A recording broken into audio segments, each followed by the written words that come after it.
So one of the most interesting topics surrounding college football, in my opinion, is conference realignment, expansion, and the contract negotiations that are happening right before our very eyes. And the reason is quite simple, because every single one of those moves are going to carry lasting implications, and I'm interested in what those implications are. But today, we need to focus on the Big 12. Because the Big 12 is racing to renegotiate their contract, and we need to talk about why this could carry implications that stretch far past the Big 12. We also need to talk about why I find this so interesting, because this is going to shape the way that media is not only broadcast, but the way media is digested. And finally, we need to talk about why the contract renegotiation for the Big 12 could be massive for two teams in particular. But before we can, as always, y'all know the drill. I have got to hear from you. Hop down to the comments. Give me a Y for yes or an N for no. Do you believe that if the Big 12 successfully renegotiates their contract, that could pave the way for Texas and Oklahoma to exit the Big 12 sooner than 2025? Hop down to the comments, let me know what you're thinking.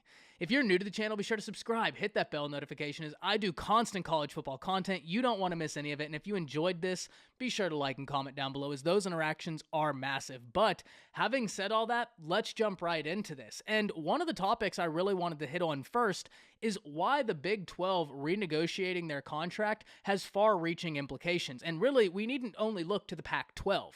Because Dennis Dodd of CBS Sports broke this down perfectly when he was talking about why the Pac-12 could be in a precarious position if the Big 12 successfully renegotiates their contract before the Pac is able to renegotiate theirs. And for that to make sense, we have to understand why the Pac-12 is in the position they're in. Because when the Pac-12 was looking around the table and when they went to renegotiate their media rights, when they looked around, they saw that there was really no pressing urgency for them to rush into this. The Big 12 wasn't set to start renegotiations until 2024. Fast forward to now, and the Big 12 shows they're clearly not interested in waiting, as they've already gotten clearance to start renegotiations sooner than that, and that puts the Pac-12 in a precarious position. And the reason is quite simple. Because if the Big 12 is able to renegotiate their contract first, that's going to give them the more lucrative TV deals, and that's going to make more money for the Big 12, which kind of poses the question why the Pac-12 continues to move in the lackadaisical nature they have for the past year. That's something I'm really interested in exploring further, and I'd really be interested to talking people with a much more extensive knowledge into not only Pac-12 football, but the inner workings of the Pac-12. I think that'd be a ton of fun, because I have a lot of questions whenever we hear all of this. But we also need to talk about why I think this is so interesting. And one of the things that was talked about in these contract renegotiations is the way the media will be broadcast. Because Pac-12 teams could be unhappy if their deals feature more streaming than televised games, because streaming games aren't as lucrative as TV games. And if that's the case, Dennis Dodd presents the question of whether or not teams could look to move out of the Pac-12 if that's the mode in which their games will be broadcast in.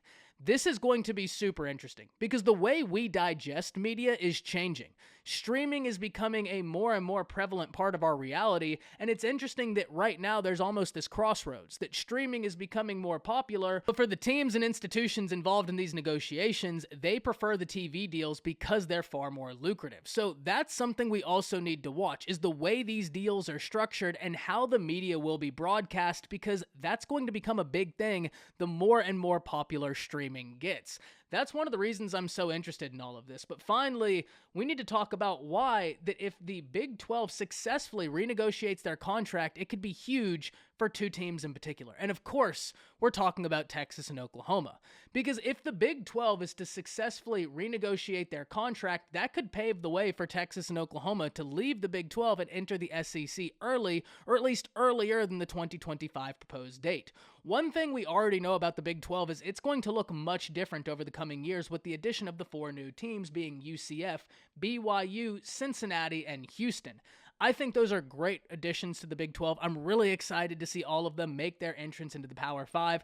I think they're awesome, and it's going to add a lot to the conference. But one of the most interesting things in all of this is the ESPN is actually supposed to take over the rights for the SEC in 2024. The reason why that's so interesting is because ESPN and Fox are currently in negotiations to get the rights to the Big 12. And if they're able to successfully renegotiate the contract before 2024, I think that paves the way for Texas and Oklahoma to make the move to the SEC in 2024. The reason being, that's when ESPN will be taking over all the media rights for the SEC, and if they have their hand also in the media pie that is the Big 12, I think they'd be far more incentivized to allow the two biggest brands in the Big 12 to make the move to the most lucrative conference in college football, being the SEC. Simply my opinion, but all the stars seem to line up for 2024. Now, that being said, people that are in the know far more than I am have even hinted that this move could happen in 2023. So I'm certainly not saying that's an impossibility. I have no clue. I'm just simply looking at all the facts presented in front of me, seeing that ESPN is trying to get a hold of these contracts, renegotiate them, and that they're already set to take over the SEC contracts in 2024. So it just seems like a clean transition. But what do you think? When do you believe that Texas and Oklahoma will make their move to the SEC? And what do you think of all of these conference realignment talks? I can't wait to hear from you. That's it. See ya.